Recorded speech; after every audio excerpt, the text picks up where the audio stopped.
Number 7, the number of completion. I think it's very cool. I didn't really plan on this, but when I reorganized the structure of the whole album, this song ended up fitting really well at number 7, just as far as musical tone and lyrical tone. This song fit really well just in the middle at number 7. But it just so happened, I guess, to be also like the number of completion. So I think it's funny that Only You is the name of it, and it's the number of completion. This was also the first song I ever wrote. And I didn't release it on Paranoia Mania because I wrote it when I was 13. I was in 8th grade, and yet again, it was about a girl, different girl. The first girl I ever had a crush on that I did something about was in 8th grade. And her name is Julia. I don't know if she's going to watch it. She probably won't watch this. I haven't talked to her in 7 years. So, she knows who she is if she finds this somehow. But, yeah. So I say her name because that was what the song was called. It was called Julia. And it was about Julia because I had a crush on Julia. So I was going to make a song about her. And so that was the first song I ever wrote. And it was not a good song. And it was not very lyrically strong at all. But again, it was my first song. And it had a cool little melody. It had a cool little... I always kind of had the... I always had that. From the very beginning of the song, I had that. But, yeah, lyrically it wasn't great. And so it just sat in the backlog for a very long time. It was written before Product of Society or Bird with Broken Wings or any of those early songs from that Paranoia Mania album. You know, we had played those songs at our first show. We played Paranoia Mania and Bird with Broken Wings and all that. But it predates that era, but I never played it during that era because I just knew I didn't want this song to go out and it was not good. And she friend-zoned me real hard after 8th grade, and for good reason, because I was just, it was not something I needed to pursue. And I see that now. But I was 13, so what are you going to do? Anyway, so the chorus went, it was Julia,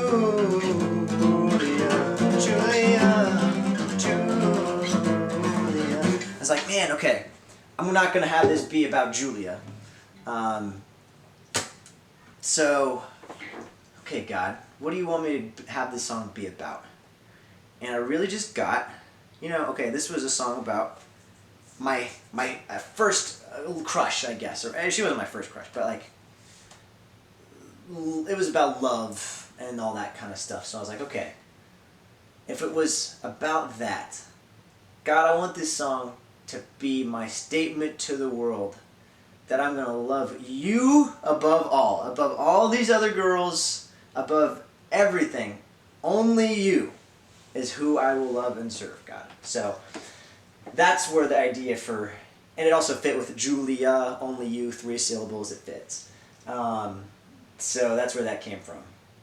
And then I kind of just ended up turning it into this like cheesy little punk rock worship song almost. I told my brother, this is my attempt at being Chris Tomlin, this song. Sounds nothing like Chris Tomlin, but if Chris Tomlin played in punk rock bands, and yeah, then he would write something like this, I guess. Anyway, let's get into the intro, I guess. We'll play it a little bit.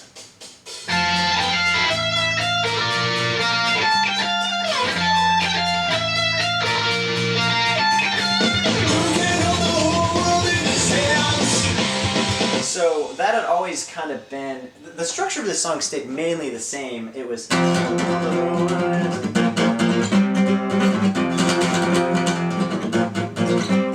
then,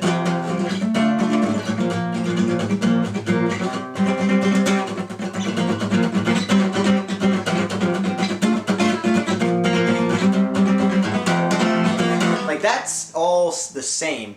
The melody had to be tweaked quite a bit, mainly rhythmically, to fit all of that, because I was writing words that did not fit rhythmically at all to that very complicated kind of chord structure and rhythm.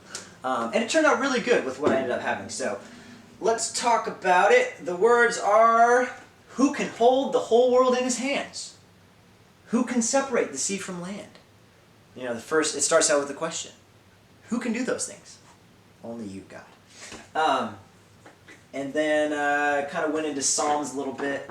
All creation shouts your name, so my God, I will do the same.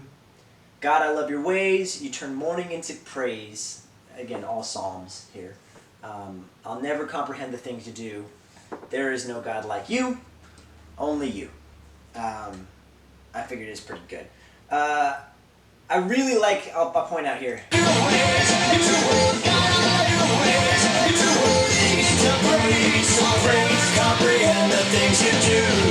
Kind of did this cool little panning melody and counter harmony, or what a counter melody / harmony, whatever you want to call it.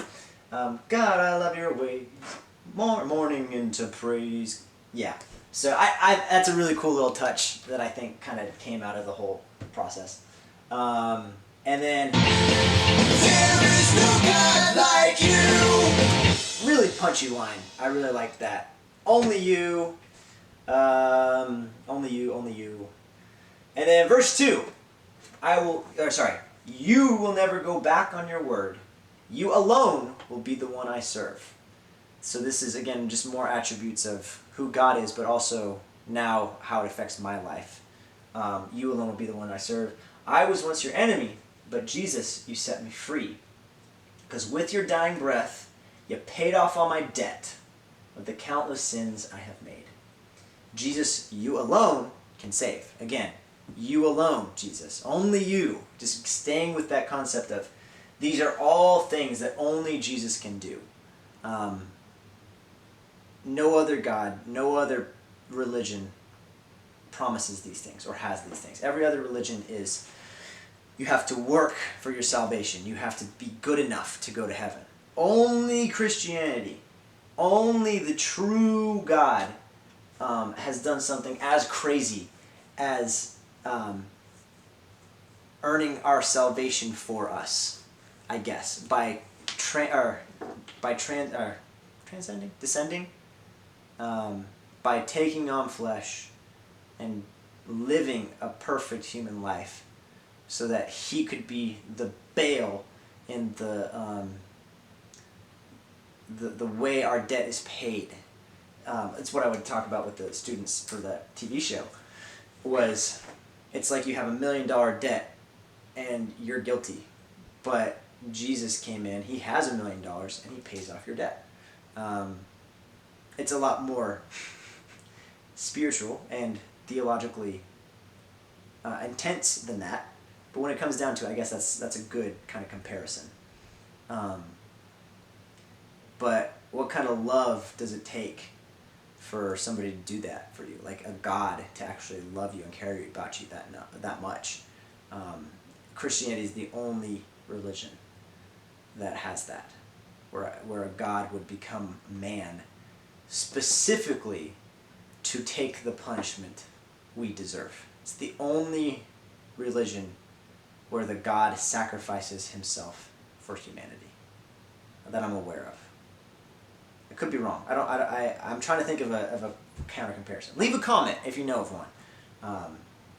But yeah, only the true God would do something as radical as that.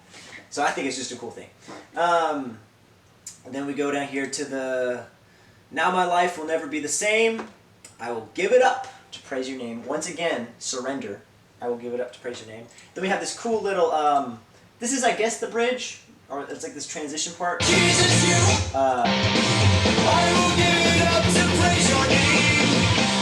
You came down from above to show me how to love. Love's not romance, love is sacrifice. That's kind of the key point of this song, because it was a love song initially about this girl I knew in 8th grade. And this is me coming to realize Love's not romance. Love's not sacrifice. Or, sorry, love's not romance. Love is sacrifice. If you're just trying to be in love for the sake of being in love and having romantic feelings towards somebody, you're not in love. Are you willing to give up your life for this person? That's true love. A greater love has no man than this, than to lay down his life for his friends. That is true love. Sacrifice. And it's song 11 off of Paranoia Mania, the last song. Though it was a very shoehorned gospel message at the end of an album that really wasn't the most honoring towards God, there's a lot of truth in that last song. Crazy sacrificial love. It's only God can do that sacrifice and show that true love. Only Jesus can do that. So, he came down from above, like I said earlier, descended to show us how to love. Love's not romance. Love is sacrifice. Very powerful line, but very simple little part. I love how this very big theological concept song is packaged in this like cheesy little fast punk rock Ramones ripoff kind of like 2-minute song. And then it's got this super cool guitar solo right after a very cool drum fill as well.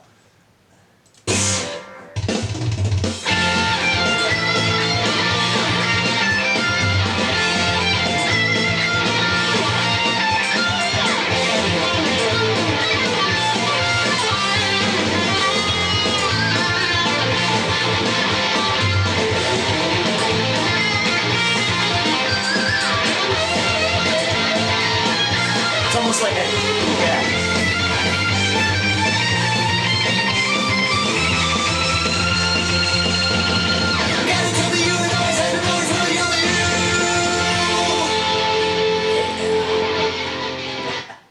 So, that last line, that little fast part, if you can't hear it in the recording, is, God, it's only you, it always has been, always will be only you. I kind of threw that in last second because I had a solo really planned out, but it was not what ended up being on the album. But I always ended it with that climb up to the high F. So, and then I always had that.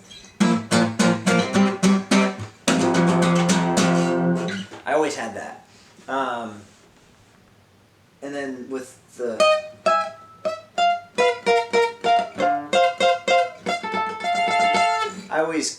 I kind of stole that actually from the Smash Mouth I'm a Believer thing. That was my inspiration, I guess.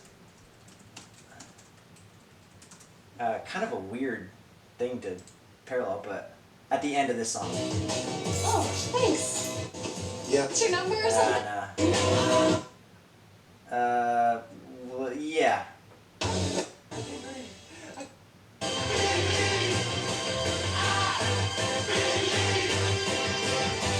Like, so cheesy to reference Shrek, I guess, but that's kind of where I got the inspiration for that.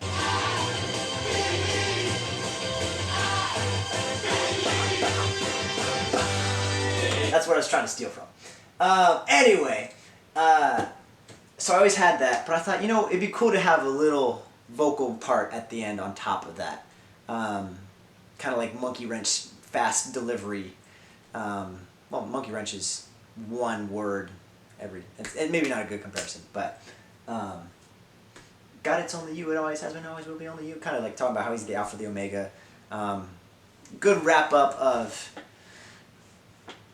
God is really the only being worth worshiping.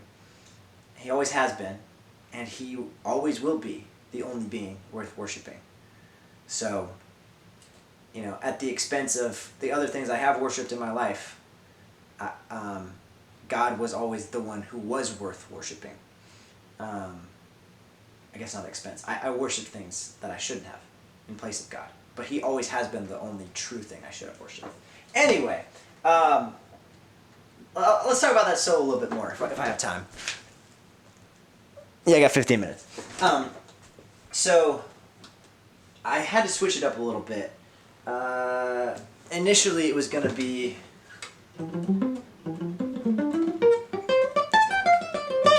That was the initial thing, but it didn't really fit. That's the thing. I had practiced these solos for a long time without ever having a full track to play along to, so I never actually heard if they fit or not. So I ended up having to kind of adapt them. But this was a more planned out solo.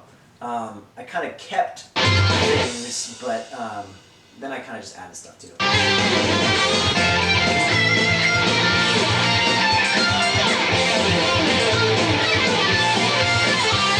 So I kind of had to do that to get the concept of. So I had to kind of just do. Yeah.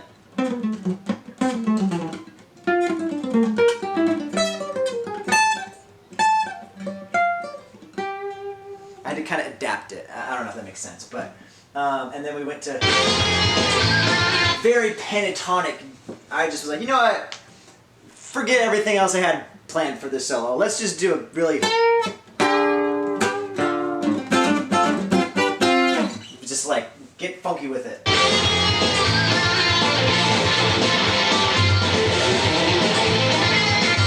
then I was like, you know what? If we're doing pentatonic, let's just do the total blues run.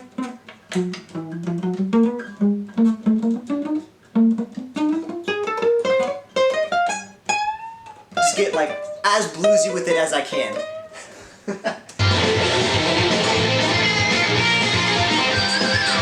And then just get another really bluesy trope with the.